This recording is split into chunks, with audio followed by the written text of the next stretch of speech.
오늘 우리에게 주신 하나님의 말씀은 역대하 6장 1절에서 11절입니다. 그때 솔로몬이 이르되 여호와께서 캄캄한데 계시겠다 말씀하셨사오나 내가 주를 위하여 거하실 성전을 건축하였사오니 주께서 영원히 계실 처소로소이다 하고 얼굴을 돌려 이스라엘 온 회중을 위하여 축복하니 그때 이스라엘의 온 회중이 서 있더라. 왕이 이르되 이스라엘 하나님 여호와를 송축할지로다. 여호와께서 그의 입으로 내 아버지 다윗에게 말씀하신 것을 이제 그의 손으로 이루셨도다 이르시기를 내가 내 백성을 애굽 땅에서 인도하여 낸 날부터 내 이름을 둘 만한 집을 건축하기 위하여 이스라엘 모든 지파 가운데서 아무 성읍도 택하지 아니하였으며 내 백성 이스라엘의 주권자가 될 사람을 아무도 택하지 아니하였더니 예루살렘을 택하여 내 이름을 거기 두고 또 다윗을 택하여 내 백성 이스라엘을 다스리게 하였노라 하신지라. 내 아버지 다윗이 이스라엘의 하나님 여호와의 이름을 위하여 성전을 건축할 마음이 있었더니 여호와께서 내 아버지 다윗에게 이르시되 내가 내 이름을 위하여 성전을 건축할 마음이 있으니 이 마음이 내게 있는 것이 좋도다. 그러나 너는 그 성전을 건축하지 못할 것이요 내 허리에서 나올 네 아들 그가 내 이름을 위하여 성전을 건축하리라 하시더니 이제 여호와께서 말씀하신 대로 이루셨도다. 내가 여호와께서 말씀하신 대로 내 아버지 다윗을 대신하여 일어나 이스라엘 왕위에 앉고 이스라엘의 하나님 여호와의 이름을 위하여 성전을 건축하고 내가 또 그곳에 여호와께서 이스라엘 자손과 더불어 세우신 언약을 넣은 궤를 두었노라 하니라. 아멘. 여러분, 이제 우리는 많은 고민들과 그런 시대를 지나가고 있습니다. 교회는 정말 필요한가요? 이런 질문을 많이 받고 있죠. 여러분들의 대답은 어떠십니까? 네, 저는 필요합니다. 교회가 정말 필요한데요. 교회가 필요한 이유는 사실 교회가 필요해서라기보다는 우리에겐 하나님이 필요하기 때문에 그렇습니다. 우리가 사역자 그룹 전체 양육을 4주 동안 진행했었는데 거기 두 번째 시간에 그 내용을 간략하게 요약하면 이렇습니다. 인간은 먹어야 사는 존재다. 그런데 인간이 먹어야 할 음식은 다름 아닌 하나님이다. 우리 삶의 모든 배고픔은 결국 하나님을 향한 배고픔이다. 성례 신학자 알렉산더 슈메만이 그 세상에 생명을 주는 예배라는 곳에 쓰여진 글귀입니다. 그러니까 결국 우리가 정말 진정으로 공급받아야 될 생명은 하나님께로부터만 온다는 그 이야기가 이 양육의 핵심 주된 내용이었습니다. 저도 정말 그렇게 믿고 있고 우리 교회가 필요한 이유들은 바로 그것일 것입니다. 우리에게 하나님이 필요하기 때문에 우리 교회가 필요한 것입니다. 때때로 이러한 생각이 이기적인 것이라고 생각할지도 모르겠지만 하나님이 그것을 기뻐하시고 자기를 찾는 자들에게 주님께서 만나주시고 응답해 주신다는 것이 우리에게는 참으로 위안이 되고 기쁨이 되는 이야기입니다. 근데 이러한 것이 사실 세상 사람들에게 많이 이해시키고 설득시키는 건 어려운 것 같습니다. 우리 스스로도 이제 이런 것들이 막 다 설득이 되지는 않을 수 있습니다. 교회가 정말 필요해? 교회에서 오늘 왜 도대체 모여서 예배 드려야 되는 건데 온라인으로 드릴 수도 있잖아.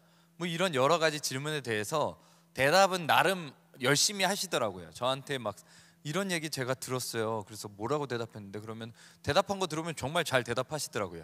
근데 왠지 모르게 마음속에 석연치 않은 마음을 저한테 전달해 주시는 분들이 많이 있었습니다. 그런 분들에게 오늘의 말씀이 그런 좀 더 확실한 대답이 되기를 바라는 마음입니다. 오늘은 교회의 근원이라고 볼 수 있는 성전의 처음 이야기가 기록되어 있습니다. 여러분 좀 놀라셨겠네요. 저도 지금 제 화면을 보니까 놀랍네요. 양해를 부탁드립니다. 그래도 기합 넣어서 이렇게 한번 우리 더 뜨거운 마음으로 주님께 나아가고자 하는 마음을 머리에 담아봤는데 그런 마음으로 여러분들 우리 힘차게 또 주님께로 나아갔으면 좋겠습니다. 저도 화면으로 보니까 더 놀랍네요. 다시 돌아오겠습니다. 교회의 근원이라고 볼 수 있는 성전 이야기가 오늘 본문에 잘 담겨져 있는데요. 이스라엘 통일 왕국이 있었습니다. 통일 왕국 시절 세 번째 왕인 그리고 통일 왕국으로서는 마지막 왕인 이 솔로몬이 이 아름다운 성전을 건축하는 내용입니다. 이스라엘에게 있어서는 첫 번째 성전이죠. 그러나 이제 성전에 대한 오해를 몇 가지 풀어야 되겠습니다. 한 두 가지 정도인데요. 첫 번째는요, 성전을 원한 것은 하나님이 아니었습니다. 그러니까 성전을 건축하기를 원했던 것은 하나님으로부터 시작된 이야기가 아닙니다. 이게 첫 번째 오해입니다. 여러분들은 어떻게 생각하셨을지 모르겠지만 오늘 본문을 확인해 보면 그렇지가 않습니다. 오히려 다윗이 원했고 그것을 준비했습니다. 이것은 지난 설교 시간에 다룬 내용입니다. 그래서 거절당하고 아팠지만 그래도 마음 다해 준비해서 그 다음 왕인 솔로몬이 준비할 수 있었습니다. 두 번째, 그러면 하나님께서 성전을 건축하기를 원하셨던 것이 아니면 무엇을 원하셨을까? 이 성전 관련해서는 1절에 이렇게 얘기하고 있습니다. 1절 말씀입니다. 그때 솔로몬이 이르되 여호와께서 캄캄한데 계시겠다 말씀하셨사오나. 하나님께서는 캄캄한데 계시기를 원하셨어요. 이게 이제 하나님의 마음이었습니다. 자, 그러면은 이 캄캄한 곳이라는 것이 무엇일까 좀 한번 생각해 봐야 할 건데요. 이 캄캄한 곳이라는 단어는 구름과 관련이 깊은 단어입니다. 구름하면 사실 구약에서 떠오르는 것이 몇 가지 있거든요. 뭐가 있죠? 네, 구름 타시고 다시 오시니 찬양도 생각나는데, 구름하면 사실 하나님의 임재를 뜻합니다. 그래서 우리가 흔히 생각하는 이제 시내산 하면 하나님의 구름이 가득해서 범접할 수 없었다, 거룩했다, 하나님 임재하시는 곳 시내산. 또 성막에 가시니까 성막에 구름이 덮여서 하나님의 임재를 상징하고, 구름 기둥, 불 기둥부터 시작해서 이런 구름이랑 하나님의 임재랑은 아주 밀접한 관련이 있습니다. 그 중에서도 오늘 캄캄한 데 있다고 하셨던 이 의미는 조금 더 구체적인 장소를 떠올리게 만듭니다. 어디일까요? 캄캄한 곳 하면은 지금 이 구름과 여러 가지를 다 미루어 봤을 때 단 한 곳을 우리가 생각해 볼 수 있을 것입니다. 그 하나님이 임재하면 그 당시에 떠오르는 성구가 있거든요. 아주 거룩한 성물이라고 해야 되죠. 뭐죠? 하나님의 언약궤가 있었습니다. 그 하나님이 거기에 가운데 임재하신다고 그 믿고 따랐습니다. 조각목으로 만들어진 한 요 정도 될 것 같아요. 딱 이 강단만 하니까 그렇게 크지 않죠. 근데 이제 그 조각목에 하나님이 임재하시는 곳이라고 생각해서 아주 거룩하게 다루었는데, 사실 이게 되게 멸시받았던 시기도 있었어요. 오베네도 집에 가 있기도 하고 아비나답 집에 가 있기도 하고, 이 궤를 잘못 만졌다가 수십만 명이 죽기도 하고, 운반 작전에서 베레스 우사가 죽어서 베레스 우사라고 말하기도 하고, 이런 여러 가지 사건들이 이 궤와 관련되어서 있습니다. 이게 아주 거룩한 물건이죠. 그래서 하나님의 언약궤는 아주 거룩하고 거룩한 곳에 두어야만 했습니다. 궤가 있는 곳이 바로 그러한 곳이었는데, 이 궤가 있어야 할 곳이 어디죠? 성막인데, 성막 중에서도 성소 중에서도 지성소에 이 하나님의 언약궤가 있어야 했습니다. 그리고 그 위에는 이제 구름 날개가 마주보고 있는 속죄소가 이제 덮여져 있죠. 그렇게 이제 하나님이 계신 곳은 이 지성소라는 곳입니다. 근데 지성소는 밝을까요? 캄캄할까요? 사실 성소가 이제 이 여러 개의 덮개로 덮여져 있습니다. 그러니까 안에는 밀실처럼 되어 있어서 빛이 통과를 못해요. 어둡겠죠. 그래서 처음에 제사장들은 성소까지 들어갈 수 있으니까, 제사장들이 성소에 들어가면 천막으로 덮여 있어서 텐트처럼 이렇게 덮여 있으니까 어두우니까 거기에 세 가지 물건이 있습니다. 성물이 있습니다. 진설병, 분향단, 그리고 등잔대, 이렇게 세 가지가 있는데요. 왜 등잔대가 있는가 하면 당연히 어두우니까 불을 밝히기 위하여서 성소에는 등잔대가 있는 것입니다. 그래서 성소로 들어가면 거기에는 빛이 있어요. 좀 밝기 육안으로 구분이 될 수 있죠. 그렇지만 지성소에는 등잔대 규정이 따로 없습니다. 그러니까 거기에도 휘장으로 가로막혀 있어서 빛이 들어갈 수 없는데, 성소의 빛이 지성소에게 들어갈 수가 없어요. 그러니까 들어가면 거기는 어떤 거죠? 캄캄한 거예요. 거기에 뭐가 있다고요? 하나님의 언약궤가 있는 거죠. 그러니까 캄캄한 곳이라고 하면 우리가 떠올릴 수 있는 것은 하나님이 임재하시는 지성소, 하나님의 언약궤, 이것들을 우리가 떠올릴 수 있는 것입니다. 그런데 이제 하나님께서는 이곳에 있기를 원하시는 거예요. 지성소에 있기를 원하시고 따로 성전을 원하시지는 않는 상황입니다. 그러면은 왜 그러실까? 사실 하나님은 이미 이곳에 오랫동안 계셨거든요. 성막이 만들어지고 계속해서 하나님은 지금 이곳에 계신 것입니다. 그러면은 이곳은 캄캄한 것뿐만 아니라 사실 엄청 인적이 뜸한 곳이에요. 이곳은 사실 1년 365일 중에 364일이 아무도 들어오지 않는 곳이에요. 캄캄한 뿐만 아니라 아무도 찾아오지 않는 곳. 단 하루 7월 10일에 그 하루에만 이곳에 들어올 수 있었습니다. 그것도 이스라엘 중에 단 한 명인 대제사장만 이곳에 들어와서 그 거룩한 예식을 행할 수 있었는데, 그 날은 바로 대속죄일입니다. 이 날의 이름에서도 알 수 있듯이 이곳에 와서 해야 되는 일이 아주 분명합니다. 대속죄를 받는 일이죠. 대속죄라고 하면 그냥 속죄가 아니잖아요. 대속죄니까 모든 이스라엘의 죄악들을 대제사장이 가져와서 속죄함을 받고 하나님의 임재를 경험하는, 하나님이 이스라엘 전부를 대제사장을 통하여서 만나주는 날이 이 대속죄일이고, 이런 지성소에서 할 수 있는 역할이라고 할 수 있습니다. 이것이 이제 하나님께서 이곳에 계시고자 하는 이유라고 할 수 있습니다. 하나님이 이스라엘 백성을 어떻게 하시기 위해서, 속죄해 주시기 위해서 이곳에 있기로 하신 것입니다. 작정하신 것입니다. 이것이 우리가 교회에 나오면서도, 성전을 생각하면서도 절대 잊어버리면 안 될 이유 중에 하나가 바로 이것입니다. 우리가 성전에 나오는 이유, 성전이 필요한 이유, 교회가 필요한 이유는 바로 이러한 이유 때문에 그렇습니다. 우리는 성전을 거쳐서 예수 그리스도의 이름으로 부름받은 공동체, 교회라는 이름으로 이곳에 모여 있습니다. 우리가 잊지 말아야 한 가지 사실은 이 사실과 동일하게 하나님께서 고독하고 캄캄한 곳에 계속 계셨다는 사실을 잊지 말아야 합니다. 그것이 이제 예수님의 말씀에도 잘 드러나 있는데, 마가복음 2장 17절의 말씀입니다. 건강한 자에게는 의사가 쓸데없고 병든 자에게라야 쓸데있느니라. 나는 의인을 부르러 온 것이 아니요 죄인을 부르러 왔노라 하시니라. 하나님께서 이 땅에 우리를 부르실 때, 예수 그리스도를 통하여서 완전히 우리를 부르실 때 누구를 부르신다고 하십니까? 의인을 부르러 온 것이 아니라 죄인을 부르러 왔다, 이렇게 말씀하십니다. 하나님께서 성전을 통하여서 우리를 부르시는 이유가 무엇이겠습니까? 죄인들을 불러서 거룩하게 만들기 위하여서 우리를 부르신다는 것입니다. 이것이 예수님을 통하여서도 온전히 드러난 것입니다. 하나님께서 계속해서 캄캄한 곳에 계시겠다고 하신 이유가 무엇일까 생각해보면, 이것이 아닐까. 화려한 성전이랑 화려한 제의와 화려한 그런 모양들에 현혹되어서 사람들이 이러한 사실을 망각하지 않을까.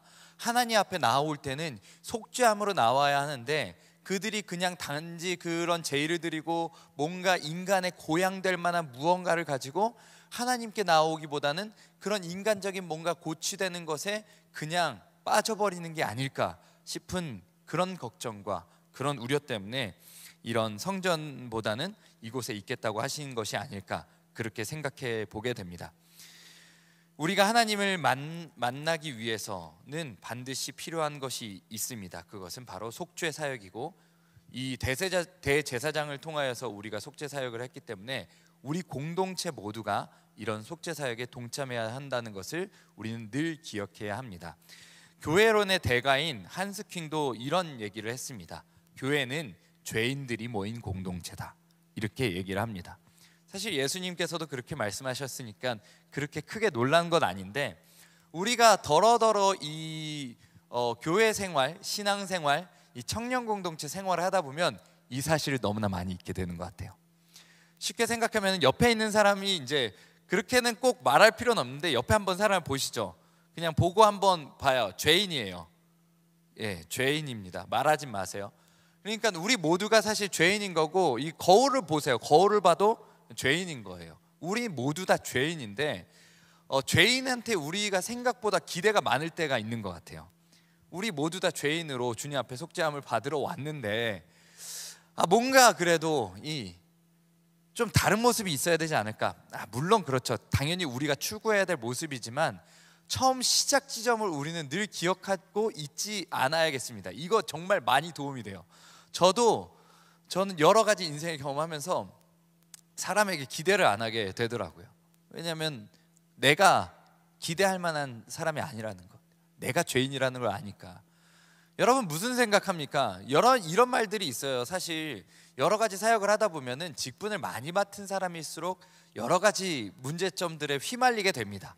의도했던, 의도하지 않았던 여러 가지 문제점들이 나올 수 있어요. 그러면 당연히 이제 그런 일들이 벌어지지 않아야겠죠. 원하지 않습니다. 누구도 원하지 않아요. 본인도 원하지 않을 거예요. 근데 얘기 들리는 거 보면은 이제 이런 얘기들이 많이 따라와요. 리더는 그러면 안 되는 거 아니에요? 팀장이면, 회장이면 그러지 않아야죠. 목사면 그래도 그러지 않아야 되는 거 아니에요? 맞는 말입니다. 너무나 지당한 말씀입니다. 할 말이 없습니다. 반박할 말은 저에게 있지 않습니다.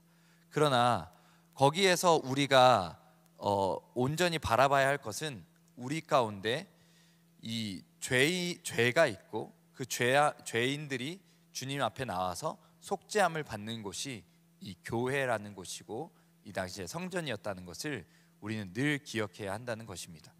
그것이 우리 이 공동체를 온전하게 이끌어주고 온전하게 세울 수 있는 것입니다. 그러니까 결국 이것을 통하여서 우리가 배워야 될 것은 그렇다고 해서 리더가 아무렇게나 살고 막 살라는 이야기 결코 아닙니다. 오해하지 마십시오. 우리 죄가 있고 우리의 부족함이 있으면 다른 사람이 말하기 전에 먼저 와야겠죠. 다른 사람이 이런 얘기를 하기 전에 주님 앞에 다루고 우리가 공동체에서 행할 수 있는 여러 가지 속죄 사역에 또 그것들을 또 거룩하게 만들고 깨끗함을 받을 수 있는 그런 사역에 우리가 동참해야 한다는 것입니다. 다른 사람까지 갈 때까지 우리가 기다려서는 먼저 안 되겠죠. 그것들이 쉽진 않지만 우리가 먼저 우리의 죄악, 우리의 부족함과 우리의 나약함을 가지고 하나님께 나아가야 한다는 것입니다. 그러면 이제 우리가 어디로 나아가야 되는지가 너무나 분명해졌습니다. 어디로 나아가야 되죠? 우리는 성전에 와서, 교회에 와서 어느 곳으로 나아가야 합니까? 캄캄한 곳으로 나아가야 합니다. 그런데 우리가 이제 이 캄캄한 곳에 나아가려고 하면 거기에 누가 계신지를 우리가 늘 기억해야 되겠죠. 캄캄한 곳에 하나님이 계시기 때문에 그곳에 나아가는 겁니다. 그러면 우리 캄캄한 곳에 이제 나아가려고 보면 우리 교회를 생각하면 우리 캄캄한 곳은 어디예요? 사실 교회에 나오면 우리에게는 사실 캄캄한 곳이 따로 있지가 않습니다. 그리고 하나님의 언약궤도 우리에게는 있지 않습니다. 지성소가 따로 마련되어 있는 것도 아니고 대제사장도 따로 없죠. 그럼 우리는 어떻게 캄캄한 곳으로 나아갈 수 있을까요? 우리에게는 영원한 대제사장이신 예수 그리스도가 계십니다. 단번에 완전한 속죄 사역을 이루신 예수 그리스도를 통하여서 우리는 우리를 속죄하시는 하나님께로 나아갈 수 있는 것입니다. 오늘도 우리가 가져온 여러 가지 죄악과 허물들을 예수 그리스도를 통하여 사함을 받을 수 있는 것입니다. 우리가 이 시간, 이 예배 시간을 통하여서 온전한 사함을 받고 돌아가시기를 간절히 소망합니다. 우리가 주님이 부르신 교회가 되기 위해서는 지금 말씀드린 것이 온전히 이루어져야지 가능합니다. 그러니까 우리가 주님의 부르심을 받아서 온전히 주님 앞에 내어 맡기고 그것들을 또 우리를 사하여 주셨다는 그 믿음을 가지고 담대히 나아갈 때 우리가 그러한 온전한 교회가 될 수 있는 것입니다. 우리가 이렇게 나아갈 수 있는 것은 다른 어떤 것이 아니라 주님이 오늘도 우리를 부르고 계시기 때문에 그렇습니다. 죄인들 오라, 와서 속죄함을 받으라. 이렇게 오늘도 주님께서는 이곳에 우리를 부르고 계십니다. 그렇기 때문에 우리는 담대하게 주님께 나아가서 캄캄한 곳으로 나아가서 또 속죄함을 받고 하나님을 만나는 귀한 시간이 이 예배 가운데 이루어지는 것입니다. 오늘 우리가 이러한 그 속죄함을 얻어서 가볍고 기쁜 마음으로 또 오늘 예배 가운데 온전한 감사와 찬송을 주님께 올려드리고 세상을 향하여 나아가길 간절히 소망합니다. 우리는 이러한 기본을 잘 기억해야겠죠. 그러면은 이 기본을 잘 기억하면서 다음 스텝으로 한 번 더 발걸음을 옮겨보면 좋겠습니다. 그러면은 하나님께서는 캄캄한 곳에 계시고자 했는데 성전을 만들었던 것은 단순히 인간적인 생각일까요? 인간의 욕심으로 만들어졌기 때문에 잘못한 일이었을까요? 아니요, 그렇지 않습니다. 오늘의 성전은 다윗의 아들 솔로몬이 건축을 완성하였습니다. 그러나 솔로몬은 이러한 성전을 이룬 것이 본인이 아니라는 것을 밝힙니다. 4절의 말씀입니다. 여호와께서 그의 입으로 내 아버지 다윗에게 말씀하신 것을 이제 그의 손으로 이루셨도다. 그러니까 한마디로 말씀드리자면 다윗에게 하나님이 말씀하셨고 하나님이 이루셨다는 것입니다. 우리는 흔히 오해하기 쉬운 건 다윗이 이제 계획했고 솔로몬이 이룬 것이 아니냐 이렇게 생각할 수 있지만 그것이 아니라 솔로몬은 이것이 하나님이 계획하신 것이고 하나님이 이루신 것이다, 이렇게 우리에게 고백하고 있는 것입니다. 이것은 하나님이 허락하시고 약속하셨으며 이룬 것을 뜻하고 그냥 솔로몬 때에 이것이 이루어졌다는 것을 뜻하는 것입니다. 사실 하나님께서는 이러한 일들을 미리 생각하지 않으셨습니다. 출애굽 이후에도 어느 성읍이나 어느 지파를 택하지 않으셨죠. 늘 성막 중 지성소에 거하시면서 모든 자들이 대제사장을 통하여서 하나님 앞으로 나아올 수 있도록 하셨습니다. 그러나 오늘 말씀에서는 이 예루살렘이라는 성읍을 택하시고 그 중에 다윗을 주권자로 세우셨다고 말씀하십니다. 5절과 6절의 말씀입니다. 내가 내 백성을 애굽 땅에서 인도하여 낸 날부터 내 이름을 둘 만한 집을 건축하기 위하여 이스라엘 모든 지파 가운데서 아무 성읍도 택하지 아니하였으며 내 백성 이스라엘의 주권자가 될 사람을 아무도 택하지 아니하였더니 예루살렘을 택하여 내 이름을 거기 두고 또 다윗을 택하여 내 백성 이스라엘을 다스리게 하였노라. 앞서 얘기했듯이 다윗이 이러한 주권자로 세움을 받아서 이 성전 건축을 계획하고 원합니다. 하나님이 먼저 원하셨던 것이 아닙니다. 그런데 이러한 다윗의 마음을 하나님이 그러면 야 나는 원하지 않는데 네가 뭘 나서서 해, 이렇게 하지 않으시고 하나님이 이 다윗의 마음을 기뻐하십니다. 8절의 말씀입니다. 여호와께서 내 아버지 다윗에게 이르시되 내가 내 이름을 위하여 성전을 건축할 마음이 있으니 이 마음이 내게 있는 것이 좋도다. 그러나 이제 다윗은 이 성전을 건축할 수가 없었습니다. 지난주 살펴본 바와 같이 다윗은 전쟁을 많이 한 사람이어서 손에 피가 가득하기 때문에 성전을 짓기에 합당한 상태가 아니었기 때문에 그렇습니다. 그는 성전 건축을 할 수 없었고 사실 거절당하였지만 온 마음 다하여 성전 건축을 준비했고 기쁜 마음으로 다음 왕인 솔로몬에게 성전을 지을 것을 이렇게 부탁했습니다. 그리고 그것을 이루게 되죠. 이 모든 것은 다 하나님의 뜻입니다.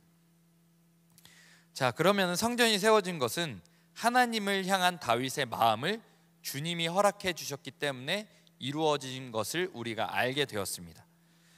이것을 우리는 늘 마음속에 새겨야 합니다. 주님의 이름을 위하여 짓는 성전조차도 인간의 마음속에서 이루어졌던 것이라는 걸 우리는 다시금 되뇌어야 하는 것입니다. 사실 성전도 이렇게 지어졌는데 교회는 어떨까요? 교회에서 이루어지는 대부분의 일들도 이러한 일들이라고 우리는 바라보아야 할 것입니다. 사실 하나님은 우리 교회에서 이루어지는 많은 일들이 그렇게 필요하시지는 않으십니다. 좀 안타까운 소식인가요? 하나님께서는 이러한 일들이 필요하지 않고 오히려 우리에게 이러한 일들이 필요합니다. 그런데 하나님을 위하여서 하는 많은 일들, 그 마음을 하나님께서는 기쁘게 받으시는 것입니다.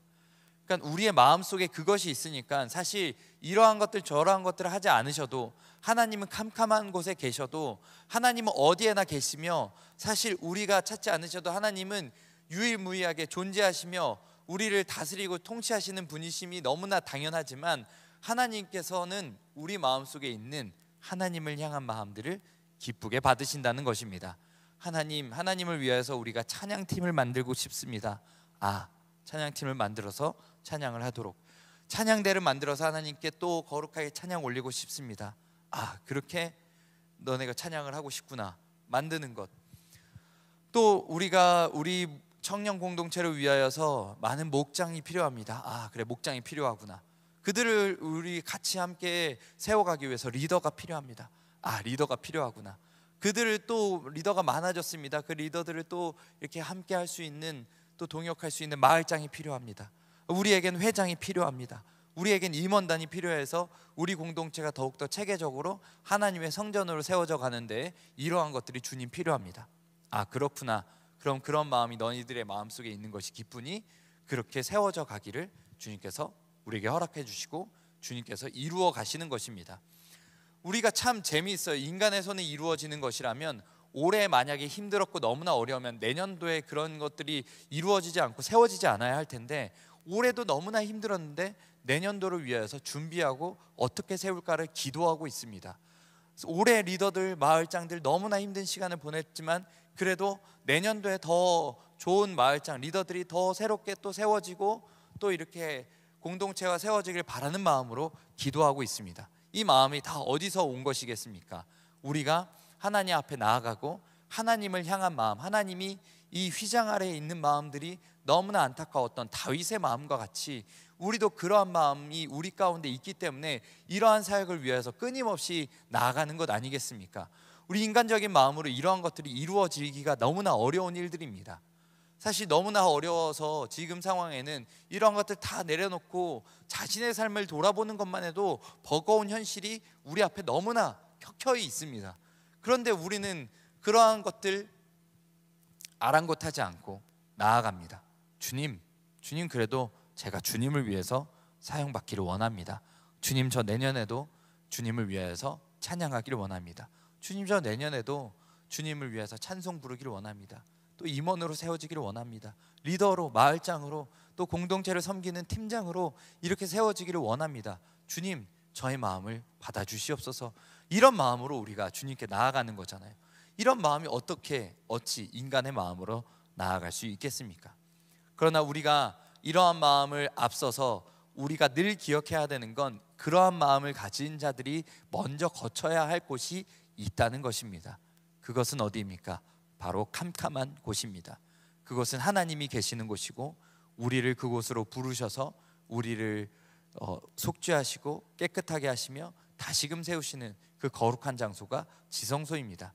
너무나 어렵게 생각할 필요 없습니다. 하나님이 계시는 곳입니다. 우리는 하나님이 계시는 그 지성소, 가장 그 거룩하고 거룩한 곳이 있는 그 지성소에 우리는 나아가서 하나님 앞에 나아가서 하나님의 부름을 받아 하나님이 주신 우리의 마음을 가지고 주님을 위하여서 사역을 세워가는 것이 우리가 나아가야 될 방향이라고 생각합니다.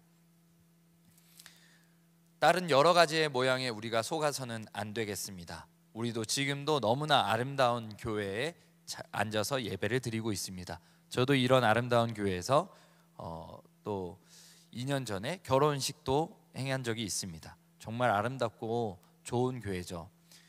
그리고 정말 더 아름답고 더 화려한 교회들도 많이 있고 금으로 입힌 이 솔로몬의 성전도 너무나 화려했습니다. 그러나 이러한 모습에 우리는 단순히 속아서는 안 되고 그곳이 어떠한 곳인지 그곳을 가기 위해서 먼저 우리가 그 속죄소를 거쳐야 된다는 것을 다시 한번 계속해서 상기시킬 필요가 있습니다.